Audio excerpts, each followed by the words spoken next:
Hey,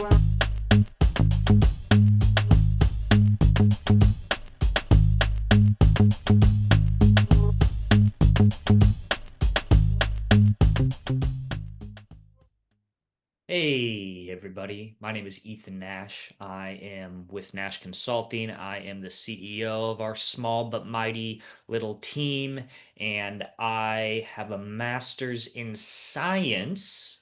Yes, master in science. I am a master. I have mastered the sciences. Master in science, master of science in organizational performance, and I am a leadership and organizational development, I guess, coach, consultant, facilitator, all of the above. And today I want to talk to you about a super practical, super easy to implement tool that is going to dramatically improve the trust, the level of respect, accountability, and just efficiency of your team. Now, this is so simple that probably by the end of this, you're either going to say, duh, of course we do this, or you're going to say, duh, of course I should be doing this.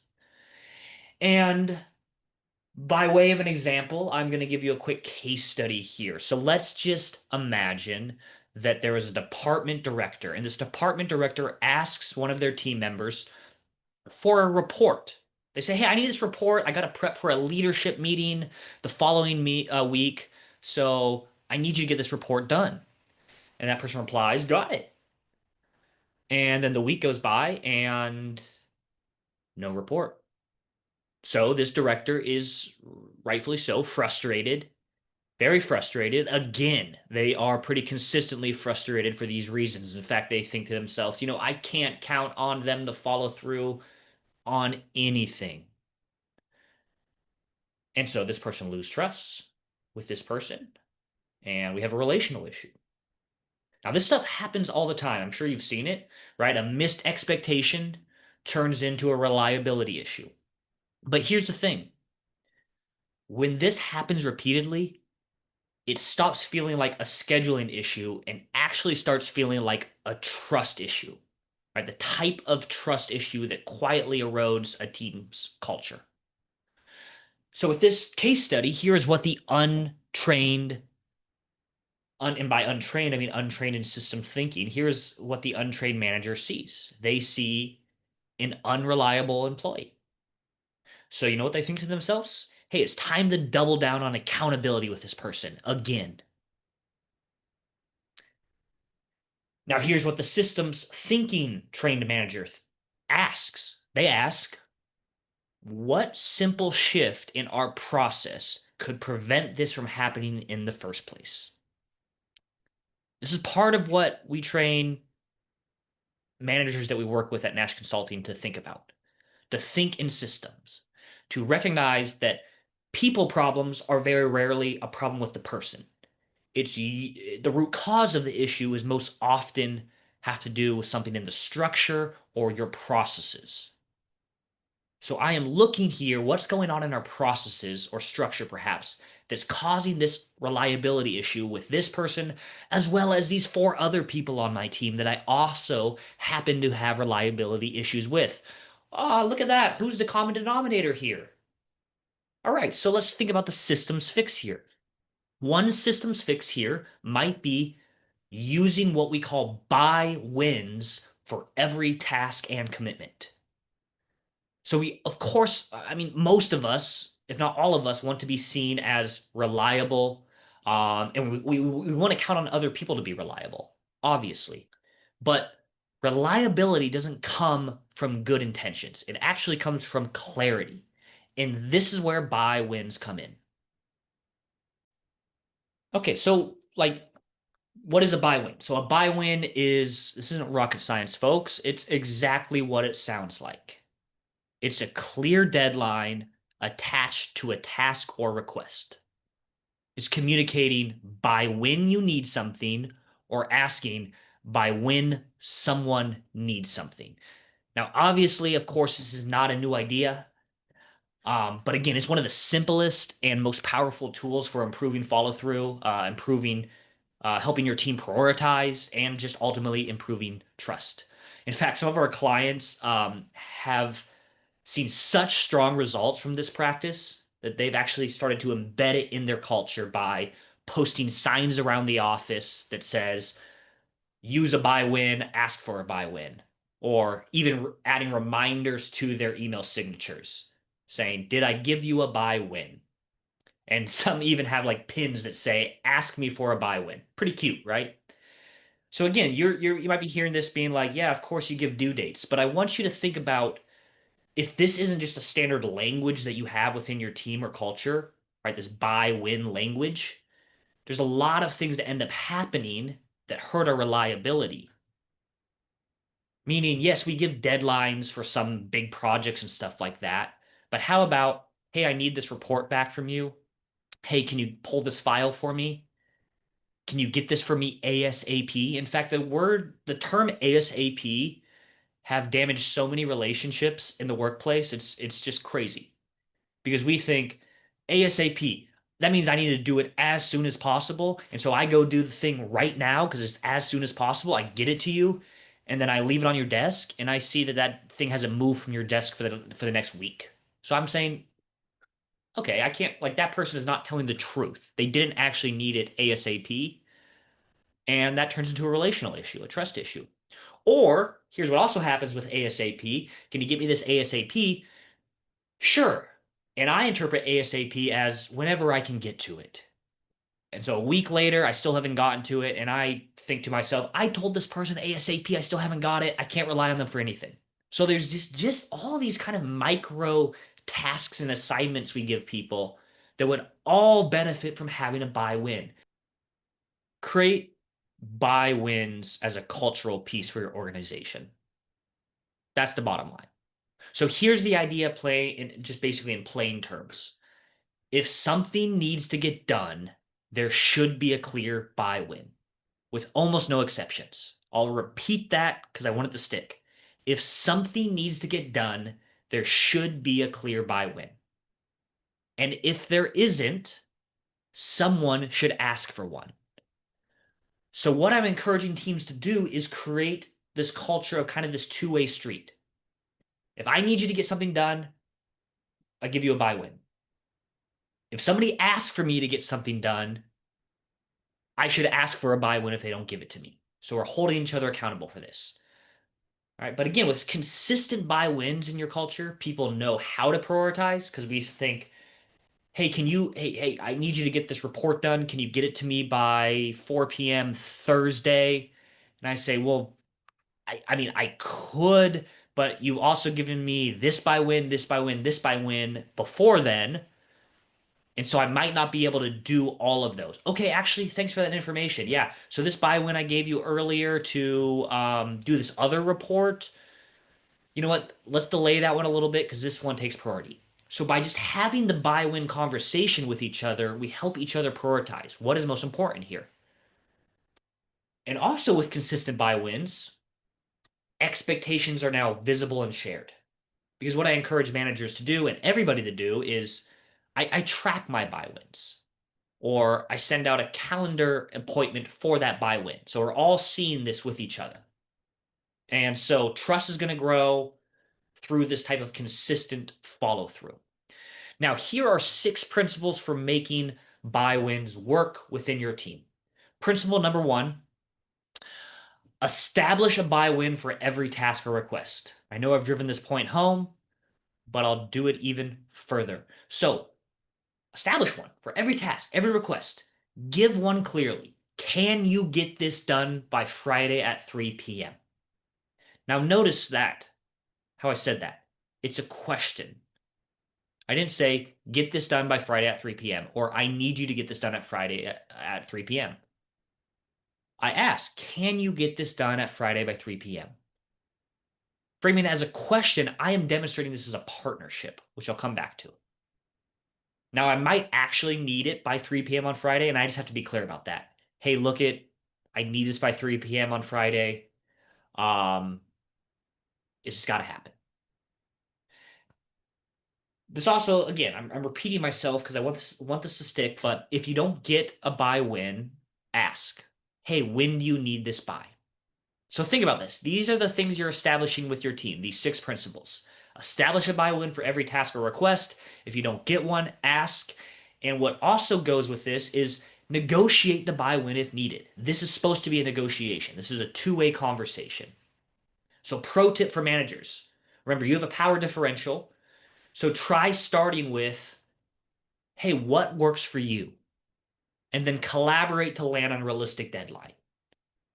So again, I'm thinking, hey, can you get this to me by 3 p.m. Friday? I'm opening it up for a negotiation.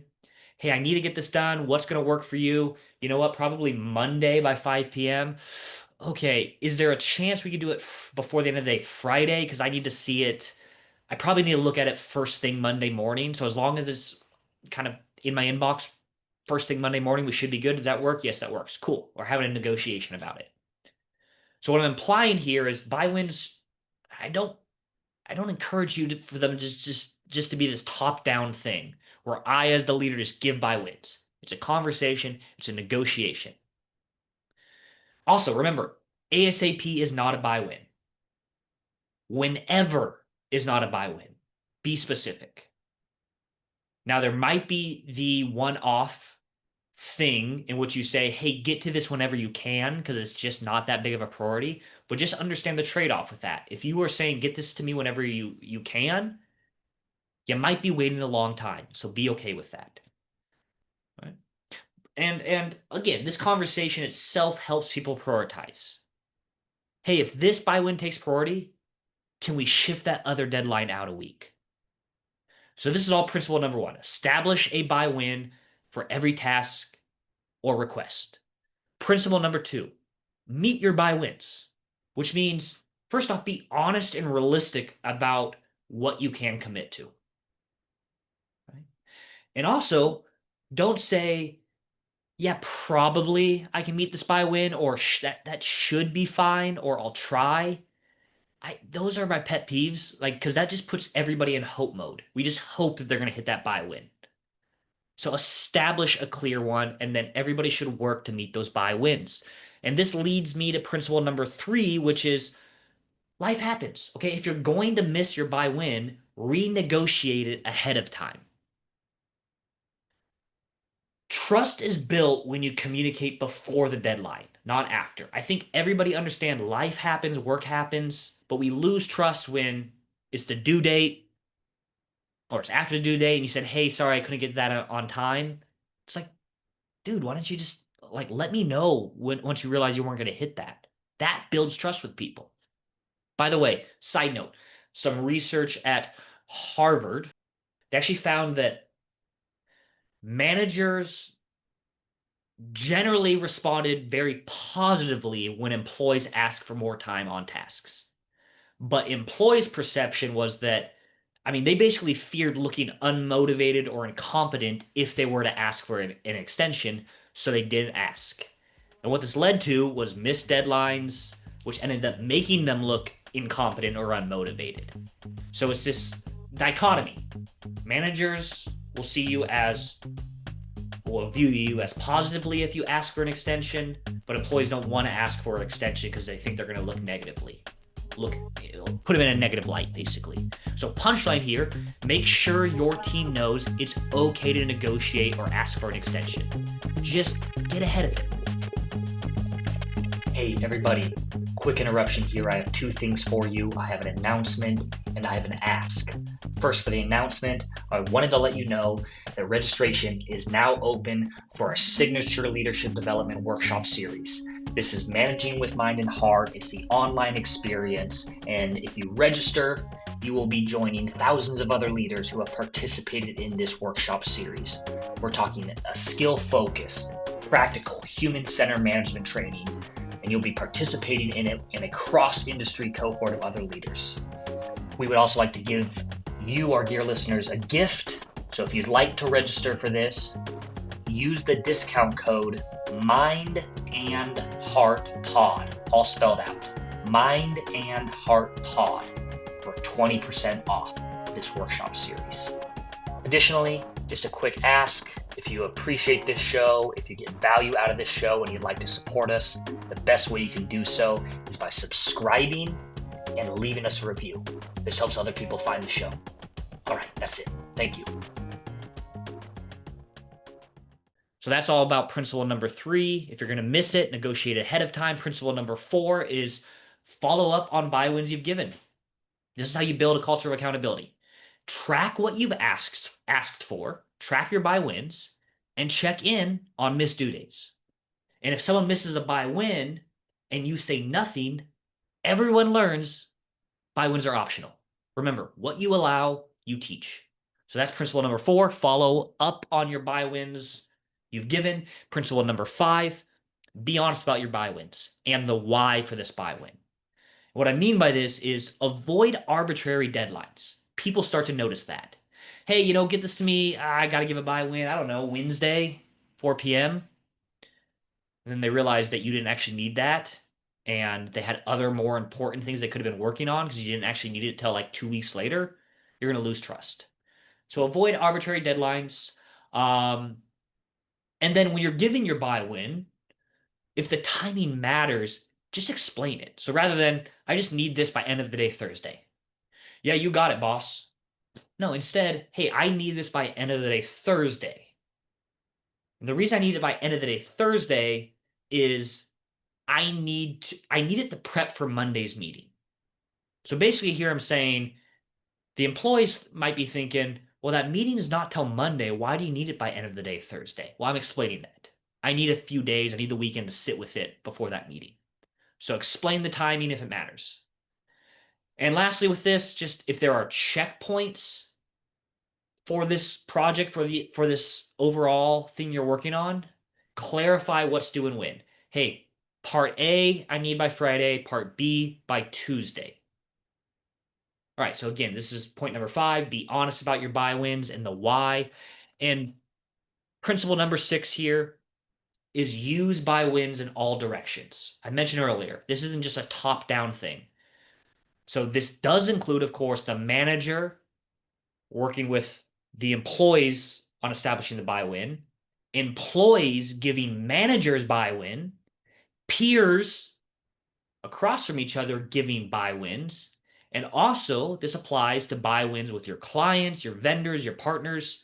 Even if your clients, vendors, and partners don't also have the same buy win language, just by you being clear about your buy wins with them or you asking them for that buy win, you're going to build stronger relationships there. All right, so sit down with your team, talk about buy wins, explain why they're important, and go through these 6 principles. I'll go through them one more time in brief. Number 1, establish a buy win for every task or request. And this includes making this a negotiation with each other, help each other figure out what's going to work. Number 2, meet your buy wins. Number 3, if you're going to miss your buy win, negotiate ahead of time. Number 4, follow up on buy wins you've given. Number 5, be honest about your buy win and the why behind it. And number 6, buy wins work in all directions. Manager to employee, employee to manager, peer to peer, and with our clients, vendors, and partners. So, again, normalize buy wins on your team. If you want more reliability, you want more follow through, make buy wins a shared team habit. And yes, it is a habit we're trying to form. And habit takes time, it takes resilience, it takes reminding each other of this thing we're trying to establish. So build that habit. But set the expectation out loud, crystal clear. Hey, folks, we're going to get in the habit of using buy wins for all tasks and all commitments. And you know what? This is going to help us prioritize and follow through with each other.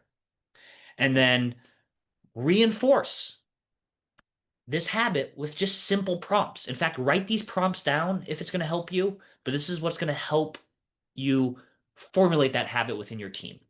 These prompts are things like, hey, what's the buy win for this? Can you give me a buy win? Hey, is this deadline realistic for you? All of this reinforcing, by using these phrases when we're giving commitments and tasks to each other, this helps reaffirm that this is a thing here. We're giving each other buy wins. All right. And then again, track your buy wins, write them down, write the ones you give, write the ones you receive. You can make buy wins visible on your project planning board or in team meeting notes, in your emails, whatever. And address missed buy wins early. So if someone misses a buy win, talk about it. Don't let it slide. This is how you're going to protect this system and how you're going to build this habit. So this one tiny tool, buy wins, it can change the tone of your team. I've seen it many times before. Less stress, fewer drop balls, more mutual trust, and it's just a shared norm. Practice consistently. Sometimes it's the simplest norms, the simplest practices that have the biggest impact on the things we care most about on our teams. Trust, reliability, follow through. All right, folks, give it a go, and yeah, keep tuning in. Thanks.